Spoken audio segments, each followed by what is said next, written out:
በአንድ ጸጥ ያለች ሌሊት በጨረቃ ብርሃን ስር አንዲት ትንሽዬ ነጭ እንቁላል በአንድ ቅጠል ላይ ተኝታ ነበር። እሁድ ጠዋት ፀሐይ ቀስ ብላ ስትወጣ ፖፕ የሚል ድምፅ ተሰማ። ከእንቁላሉ ውስጥ አንዲት ትንሽና በጣም የራባት አባጫጓሬ ወጣች። ከዛም ወዲያውኑ የሚበላ ነገር መፈለግ ጀመረች። ሰኞ ዕለት አንድ ቀይ ፖም አገኘች። ፖሙንም ሙጭጭ እያረገች በስታ በላች። ግን አሁንም ቢሆን አልጠገበችም።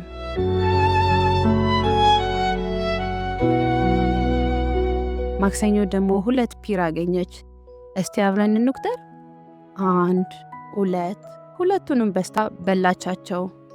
ግን አሁንም እርቦኛል እያለች ነው። ምን ይሻላታል?